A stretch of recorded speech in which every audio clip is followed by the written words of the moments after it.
しなみを揃えてゆこうお互いを信じ合う5人の仲間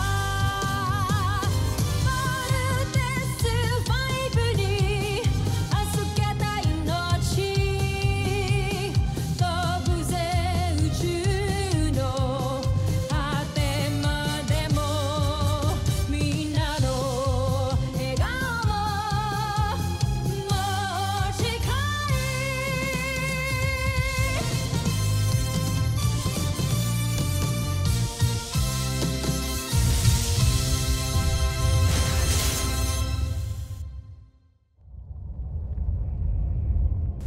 Ang nakaraan sa Voltes 5 Legacy.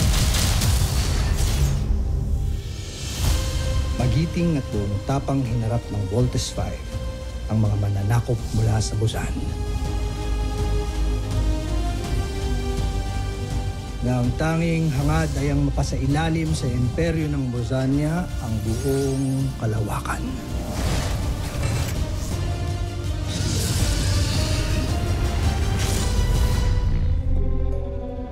Dalawampung taon ang nakalipas. Dito nagsisimula ang kwento ng mga bayaning handang lumaban para sa kalayaan.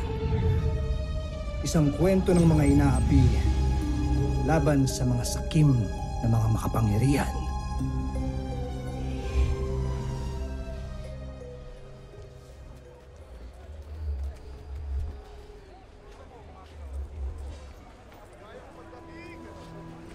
Einstein! Bumukol lang. Christopher!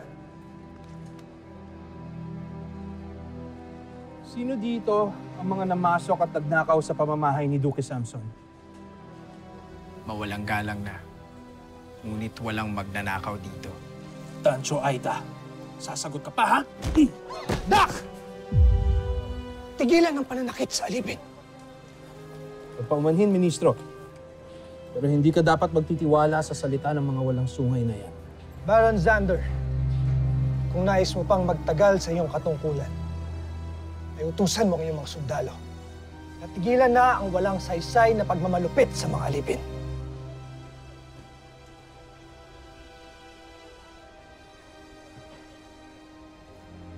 Ministro.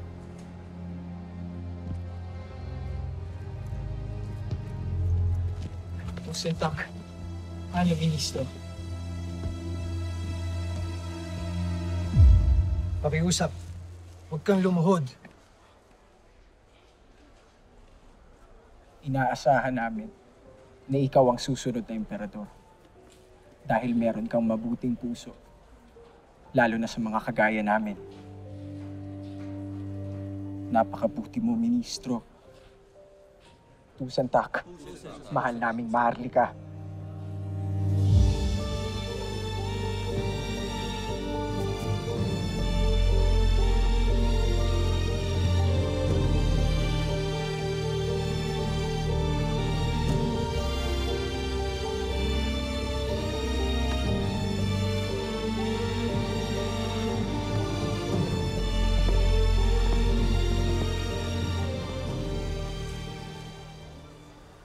Nakita kong pinahiya ka ni Hrothgar sa harap ng lahat. Zuzan Bujil, kung ako ang tatanungin, ikaw ang karapat-dapat na takapagmana ng emperador. Dahil ikaw ang anak at hindi ang iyong pinsan. Alam mo, ipinaglaban mo dapat ang iyong karapatan.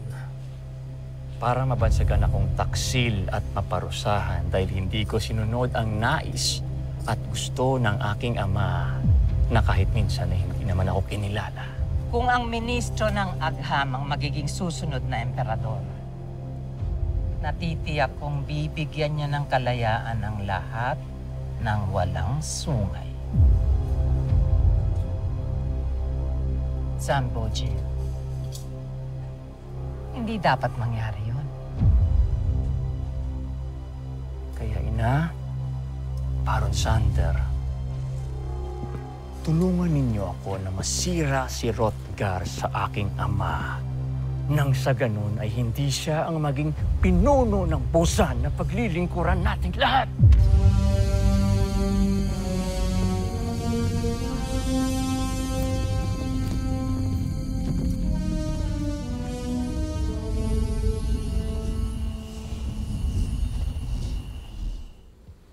Talagang kahanga-hanga. Itong bago mong disenyo para sa mga sasakyang pangkalawakan para sa Imperium, Minister Rothgar. Tusintak, Jomfre, at pinaunlakan ninyo ako na maipakita ko sa inyo ang aking bagong disenyong makina. Ito ay tinatawag na ultra-electromagnetico. Sa ngayon, ito pa lamang sasakyan na ito ang may ganitong klaseng teknolohiya. Ngunit handa rin akong ibahagi ito sa buong Busan, maging sa ibang planeta na nangangailangan ng tulong sa teknolohiya para makatulong sa kanila. Maayos talaga ang puso at utak mo, Baron Rothgar. Hindi ka lang matalinong ministro ng agham, mabuti ka rin nilalang na wagas ang puso. Pinalalaki niyo ang ulo ko at natataba ang aking puso, Emperadora. Seryoso ako sa sinasabi ko. Kung kaya't ikaw ang napili kong hahalili sa akin para sa trono ng Bosanya. Ako, mahal ni John, hindi ko yata matatanggap ang ibinibigay mo sa akin. Nakapagpasya na ako. Ikaw, Baron Rothgar, ang susunod na mamumuno sa Imperium ng Bosanya. Baka nabibigla lang ho kayo. Paano ang anak ninyo? Ang aking pinsan na si Zambujil. Maiintindihan at tatanggapin ni Zambujil ang desisyon ko. Mahalaga na ang trono nitong Bosanya ay mapunta sa kamay ng isang nilalang na may sapat na kaalaman at kakayahan para mapaunlad ang ating planeta at para na rin makatulong sa buong kalawakan. Tusintak, mahal na John Ple. Hindi ko kayo bibiguin. Mainam kung ganun. Pues, nais ko nang bumalik sa palasyo at napapagod na ako.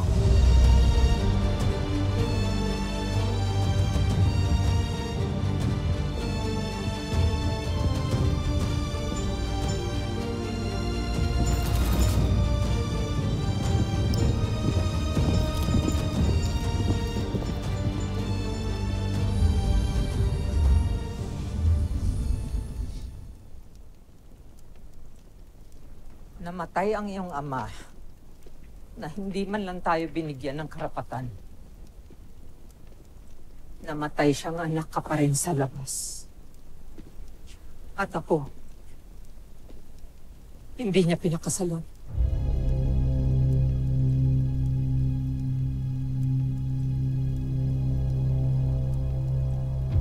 Hindi ka ba nag-aalala?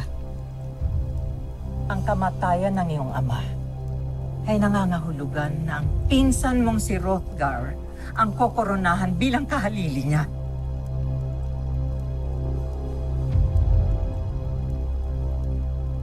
Hindi mangyayari yan, mahal kong ina. Tinitiyak ko, bago mabasbasan si Rothgar, ako at hindi siya ang takdang bagong emperador. Dahil may natuklasan akong lihim tungkol sa kanya mula sa matalik nilang kaibigan, sa manggagamot na si Baden.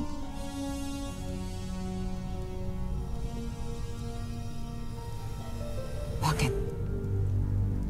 Anong alam ng manggagamot na yun?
Sa inyong maharlika ng Busan, saksiyan nyo ngayon lahat ang bagong simula sa ating planeta. Sa pamamagitan ng koronang itong pinagkakalob sa iyo ng Busan Najmi Imperium upang pamunuan ng Busan at ang lahat ng planetang nasasakupan nito sa buong kalawakan. Sa kapangyarihang pinagkaloob sa akin, pinagkakalob ko to sa ating bagong emperador na si Hrothgar.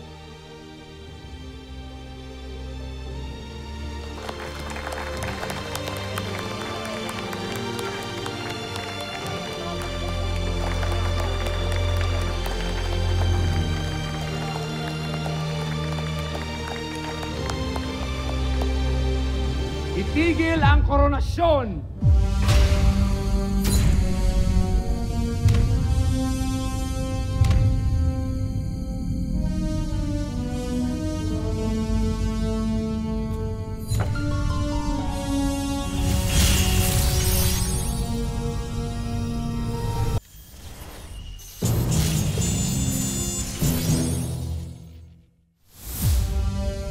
Walang karapatan na maging emperador ang isang traidor.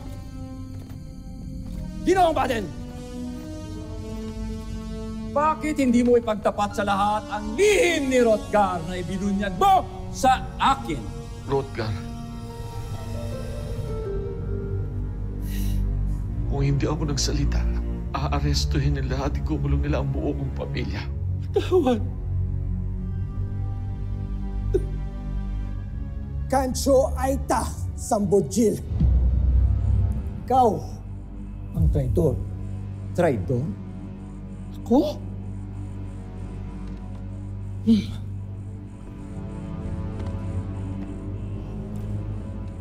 Tingnan natin yung traidor. Tignan.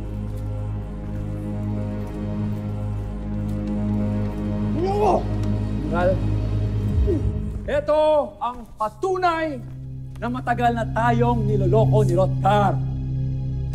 Ang ministro na hinahangaan ninyong lahat ay nagmula sa lahi ng mga alipin!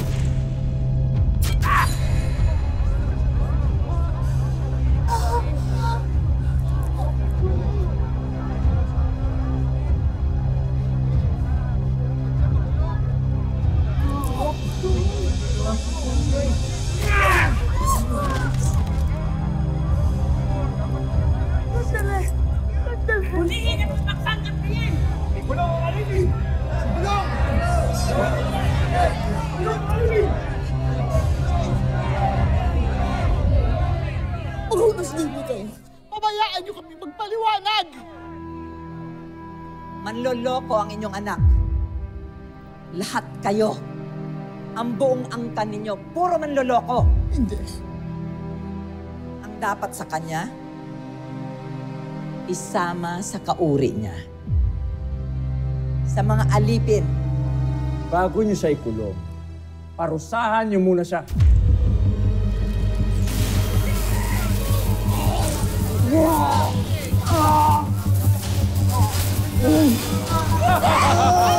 Ikaw ang traidor ng Busan!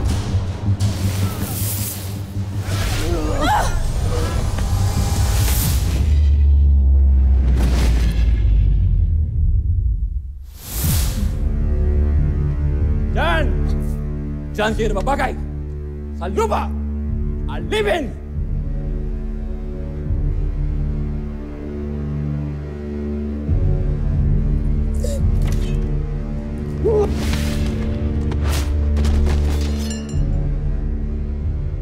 Huliin niyo!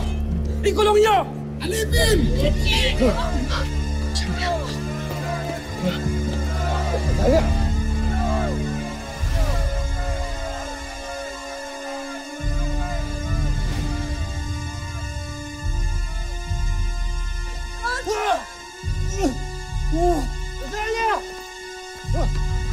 Huliin niyo! Huliin niyo! Huliin niyo! At ang kanyang asawa, laki rin ang kasalanan nila dahil sa kanilang pakikipagsabuatan kay Hrothgar! Bitiwan mo ko! Gar! Bitiwan mo ko! Bitiwan mo ko! Bitiwan mo ko!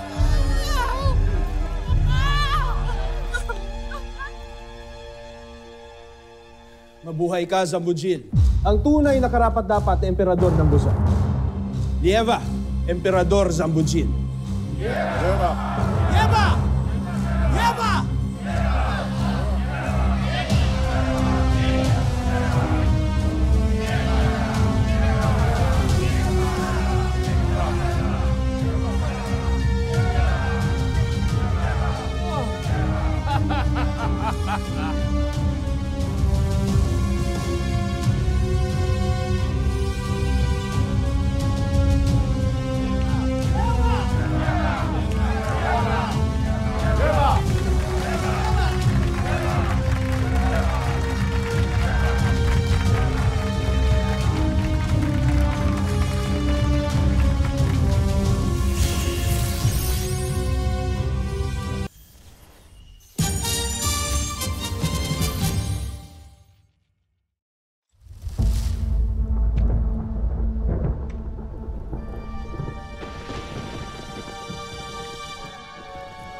Maligayang pagdating sa iyong bagong palasyo, kamahalan. Saan niyo dinala ang aking ina at asawa? Huwag mo na silang hanapin. Hindi mo na sila makikita pa pagkat habang buhay ka ng mapipiit sa isinumpang lugar na ito.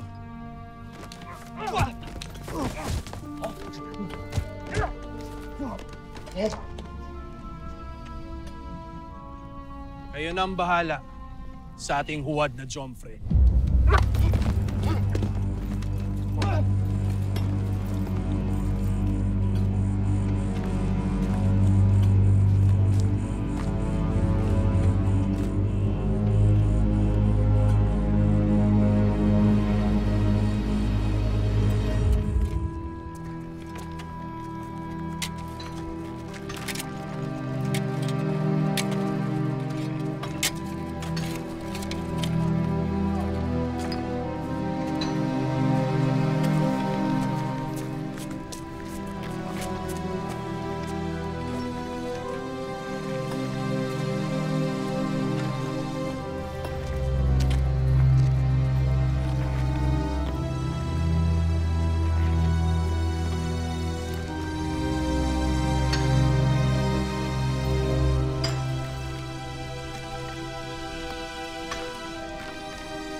Magbigay-bugay!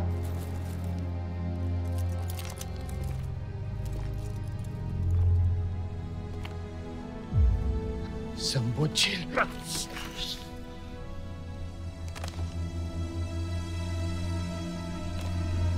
Hrothgar, simula ngayon, kamahalan ang itatawag mo sa akin. Alipin.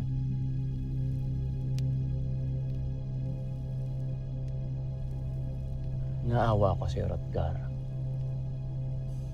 Alam kong nagtatanong ka sa mga sundalo kung anong nangyari sa iyong ina at kay Rosalia.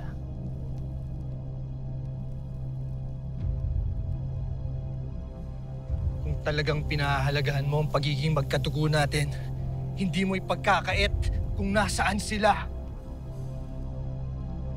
Dinala sila sa hardin ng palasyo kaninang umaga.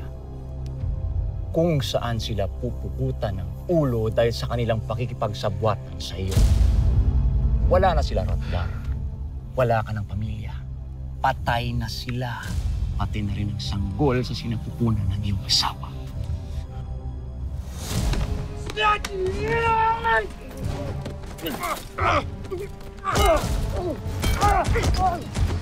Mag-isa ka na lang ngayon!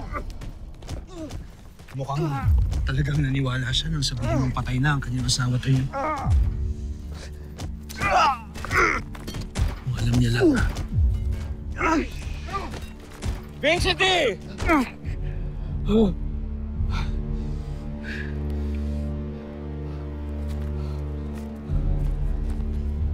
Ba't niyo sila pinatigil?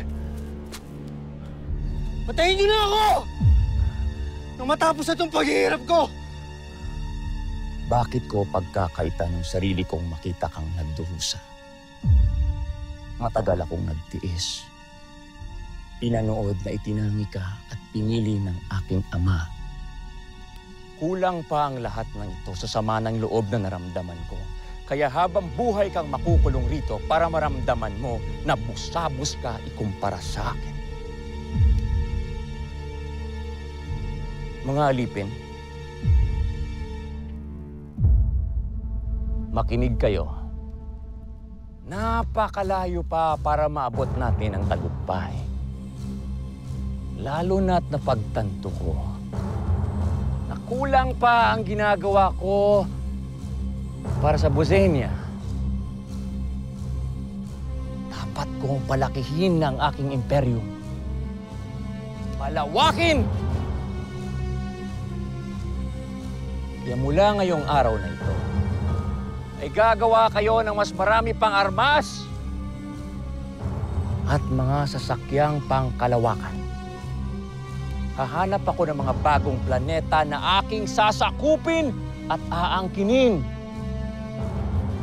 Mula sa planetang Brahmin, Tau Cetis hanggang sa Gliese at sa mundo ng mga tao na kung tawagin nila ay Terra Ertu.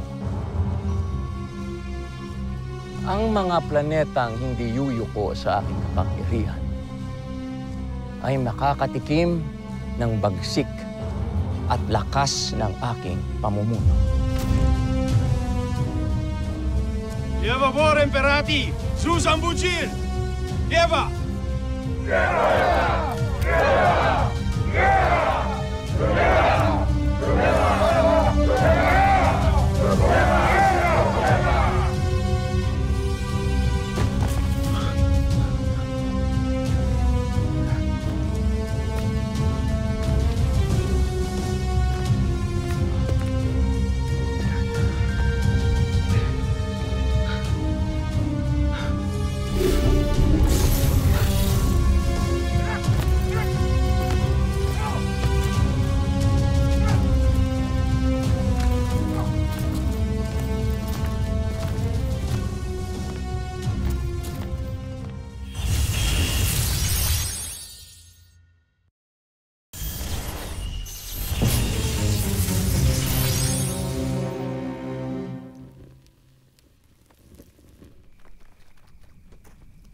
Ministro.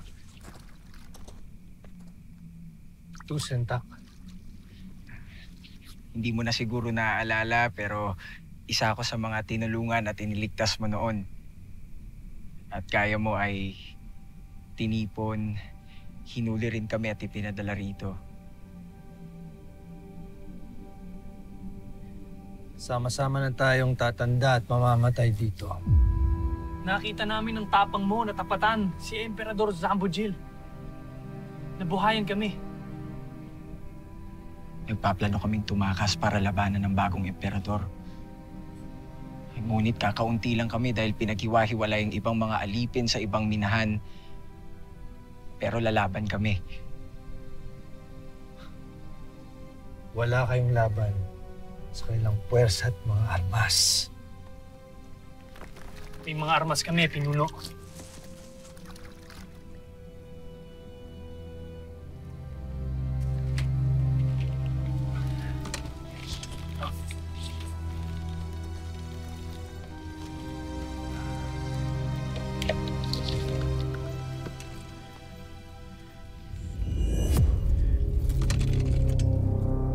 Pinuslit ito mula sa grupo ng mga rebelde ni Opgen at pinunong Garth.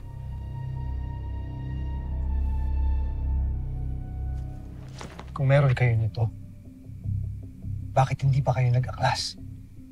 Kahit mag-aklas kami, saan kami pupunta?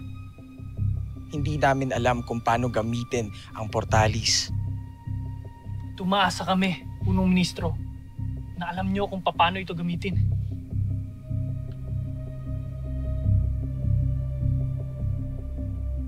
Hindi ako papayag dahil ayoko mapahamak pa kayo. Kaya hahayaan mo na lang kanyang malupit na pamumuno. Hahayaan mo na lang kanyang ambisyon na sakupin ang iba pa mga planeta sa buong sangkalawakan. Ilan pa kayang buhay, pamilya o planeta ang wawasakin ng bagong emperador kung walang lalaban sa kanya?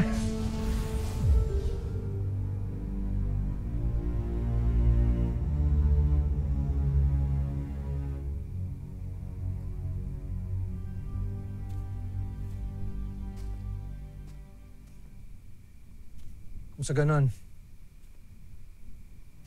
kailangan nating makaalis gamit ang portalis para makabalik tayo sa kapital ng Busan. Nandun din ang mga sasakyang pangkalawakan na gagamitin natin para lisanin ang Bosenya. Nasa ganon ay makatulong tayo at makahanap ng kakapi sa ibang planeta.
Susunod sa Voltes 5 Legacy. Ikaw ang pag-asa ng himarsikang ito. Hindi ka pwedeng mamatay, kaya iwan mo na kami! Ano ang balita, Baron Samdan? Sa kasamaang palad ay siya'y nakatakas. Pero huwag kayong mag-alala, hindi rin siya magtatagal at mamamatay siya sa kalawakan. Rosalia, Ina, ituro ninyo sa akin kung saan ako dapat magtungo.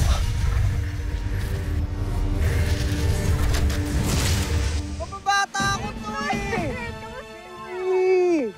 Steve, kamusta? I'm Mark.